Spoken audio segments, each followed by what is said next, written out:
Hey guys, new adventure today. I'm going to be installing a rear strut tower bar in my 2002 WRX Impreza.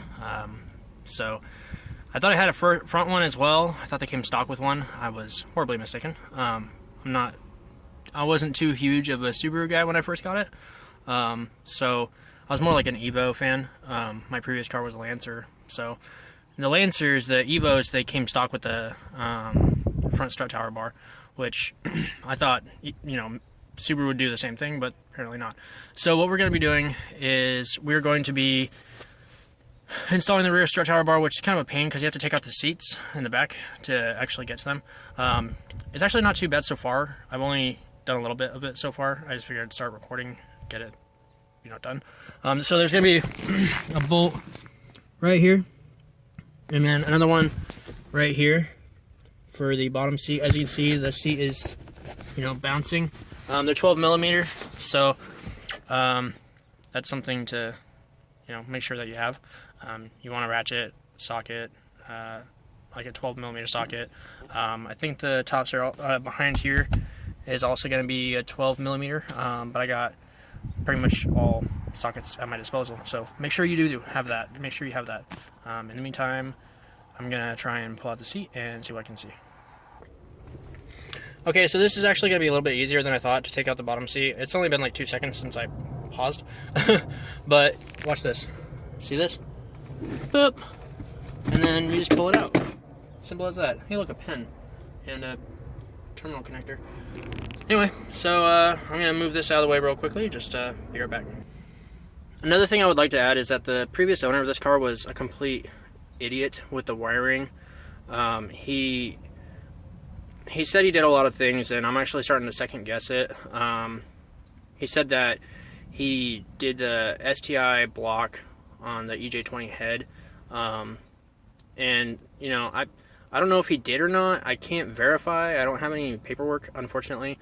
But this thing's been throwing codes left and right, and I think it's a wiring connection issue because the headlights were exposed to positive and negative wires, and they were like that close to each other, like as far as my fingers are right now, they're about that far from each other, just touching all the time. And my car has been throwing codes ever since I got it, which is kind of annoying because I can't even do anything about it until I figure out what the problem is.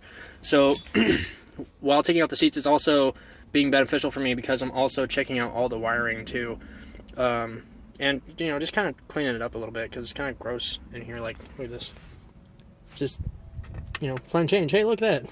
10 cents for if you want to buy like $1 soda. You got your tax right there. That's like embedded in the fucking seat. What the hell? Is that burned? See what I mean? It just doesn't look like it was taken very good care of. I mean, that's clearly burned in there. So you can see the burn marks on it. That's horrible. So anyway, I'm gonna have to replace that. That's good to know.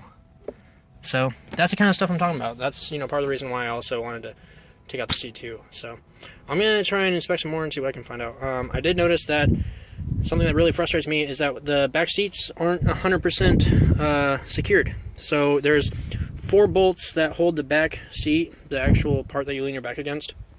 There are 4 bolts holding that in place. I think they're also 12 millimeters, but one is missing. And I'm not very pleased about that. I'm actually kind of upset about that because that means that it's only at 75% safety capacity. So, I mean, look at this. They got one right there, got one right there, that one's missing, and then one right there. So, eventually I'm going to have to figure out a way to put in a new one right there and hopefully get that figured out. So, we'll see how that goes. So, the next step in getting your back seats out is you basically have to grab it from the bottom, so like right here, and grab it from the top on each side and just kind of push it up. So you have to kind of push it up like this, and it'll get off a hook that's actually behind here, and I'll show you that in a minute. So as much as I wanted to just take out the back seat altogether and just so I could get in there properly and with ease, I can't exactly do that because the way that the previous owner wired the amp for the stereo system is that he actually wired it through the actual seat. I'll show you what I mean. So if you look right here, it's actually going through here and around this way, and I'd have to take this off, and there's another bolt on this side, which I feel like would be too troubling to actually get to. So I'm just going to leave it like this, because it's not pulling any actual tension on this. Sorry for the light, but hopefully that'll actually be easier to do, so, or easy enough to do, rather. So, anyway, we're on our next step, which is to get these shock plates removed, so that we can actually add the rear strut tower bar, and they're going to be located right here. You got a screw here, or a bolt here, or nut, whatever, nut here, and a nut there. Now I imagine this one's going to actually be a little bit troubling to get to, but this side over here also has some as well, so we're going to have to get in there and hopefully get that removed. So I'm going to do that real quickly, and then I'll give you an update in a second. So in case you didn't know, I'm actually kind of trying to put all my weight on my foot, but in case you didn't know, these nuts that are attached to the screws that are part of the suspension, the shocks, are actually 12 millimeter as well. So pretty much all you really need is a 12 millimeter and a trusty ratchet. Maybe a ratcheting wrench might actually help too, like one of the ball joint ones, or not ball joint, but I think you get the picture. But anyway, I think that might help too if you have like a hard to reach location. Like right here, I think it's gonna be a little bit difficult to get in there, just because, you know, there's this very small gap. I might be able to make it work. Fortunately enough for me, I actually went to Harbor Freight Tools and got one of these extendable ratchets.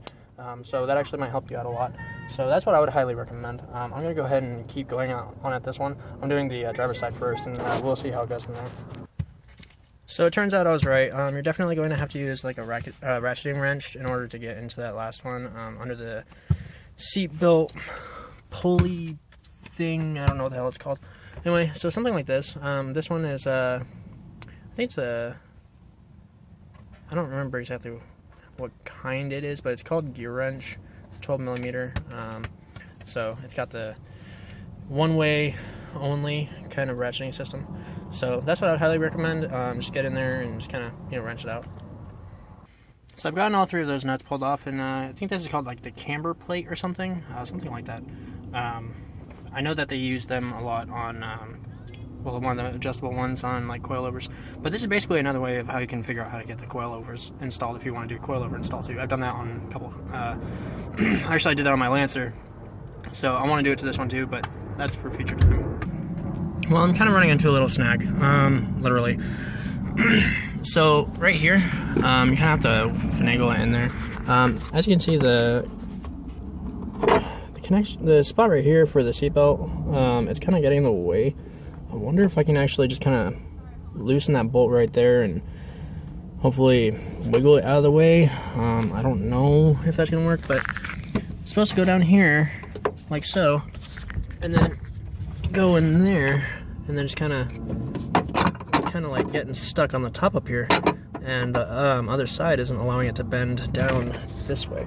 So it's kind of difficult, but hopefully we can see what we can do about it. So I'm gonna keep working on it. I actually ended up removing the seatbelt bolt. I think it's a 14 millimeter, but I used a 9/16, and so I kind of just angled it like that, and then it slid right on. It was easy after that. Now I just gotta get it all bolted back together, and hopefully it'll work out pretty well. So I'll keep you updated when I go along it. So I've already got it all put it in on this side. So I'm just gonna do the other one. I don't think I'm gonna record that one, just because it's basically the same concept. But make sure that you torque everything down to spec. Because the last thing, you know, everyone's car is different, but as far as like, you know, make and model, but make sure you always torque it down to spec, because you don't want, the last thing you want is a catastrophic failure if you get in a car accident, or to cause you a car accident. So considering that the shocks are a huge part of, you know, your suspension and your handling for your vehicle, if they fail, it's most likely because either A, they're, well, really old and haven't been replaced in a while, or B, because they weren't tightened down enough and, well, something ended up breaking loose and the whole freaking thing fell apart. So make sure that you torque it down to spec, because I don't want to see anyone of you get hurt. And I'm not a certified mechanic, but just make sure that you look it up and do all your proper research. One thing I did forget to mention is that so I've actually just got the seatbelt off right now, so it's out of the way. You can see it's like just dangling there. Make sure you don't let it pull too much of the actual seatbelt back into the reel, whatever you want to call it, just because you don't want it to get stuck and then be screwed. But anyway, the thing I forgot to mention was actually these little, I guess, styrofoam tabs. So this one I'm just going to peel it off. That's what I did with the last one. And then that's how you get your access into there. So I'm going to go ahead and finish this up, and then I'll see you in just a second. So in case you're having like the trouble of like, oh no, I can't get it in there. Basically what you're going to do is you're going to try and do this one hand. You're going to get this in here like this. So you're going to tilt it like that, and then just push it down. So that way you can actually just screw it all back on afterwards, and you'll be good to go. So I realize you may be wondering, Alex, how exactly do I get the seatbelt out so I can actually use it, or use my ratchet inside of that space? Because I'm kind of having difficulty here. Well, it's actually pretty simple. So this piece right here, at least for me, just kind of bends right back. So you can kind of get that seatbelt right over there.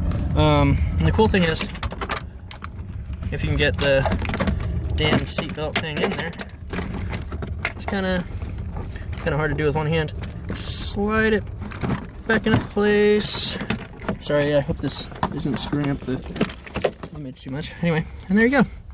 So then you just bolt it all back up, and then you get the other part of the rear strut tower bar put on. So I'll be back in a second. So I've come to the conclusion that there's really only one way that you can get the actual bar itself attached to the mounts. I think that's what they'll be called. Yeah, we'll call them that. So essentially, I'll just show you. So you can only have the Allen key side facing out, because Allen key side is what's actually attached to the screws, the screw part of it. The nut goes on the other side. I don't know if you can see that, but it's pretty much the only way you can get it on there, which is kind of annoying. But at the same time, you know, I'm keeping the seat down for now, just so I can actually get in there and do it properly, because I don't want to be crawling all up in there in the trunk and everything and just wrestling with the whole thing. It's really stupid.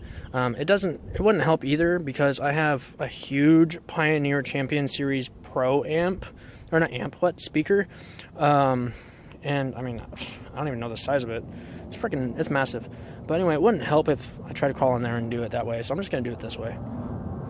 Okay, that was a little bit more difficult than I had anticipated. Maybe next time I will actually go in the trunk and do it.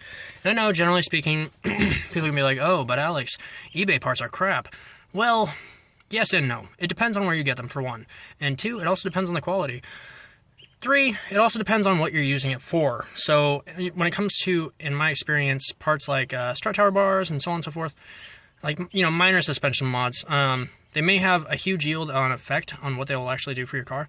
But the same token, I'm mostly doing this for safety, because I've been in too many car accidents. And the last time I was in a car accident was in a hit and run, and they hit the front of my car, and my car received very little damage compared to what it would have if it didn't have that extra support. So more so than anything, I'm doing this for extra support. I do also like the idea of having better handling, but it's a WRX. It's got pretty damn good handling.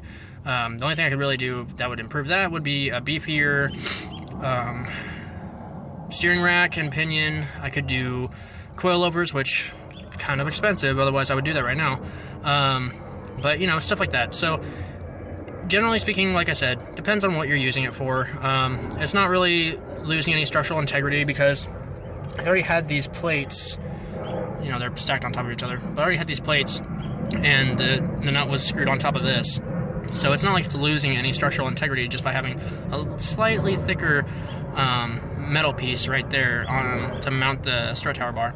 So, you know, it is what it is. It's not really like the biggest end of the world kind of situation. So don't worry too much about it. Just get what you can afford. When it comes to engine management, make sure you actually do get good quality parts, though, because the last thing you want is going up on track day, and next thing you know, your car dies and blows a hole through your freaking block because you added those really cheap eBay pistons, or you added those cheap, you know, eBay, you added a cheap eBay camshaft or whatever. You know, make sure that you're doing exactly what is necessary for the build that you're using it for. Another thing I was thinking about is it's really good that you actually learn how to do this too. If you want to do like a seatbelt harness. Seatbelt harness would be great in this kind of situation, because at this point you have the seat already ready and readily available for you, so you can just go ahead and get all your seatbelt components all ready and set up, and you know, it works.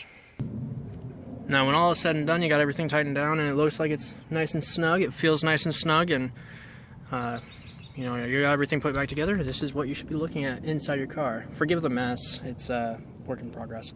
But yeah, so it's all set up and done.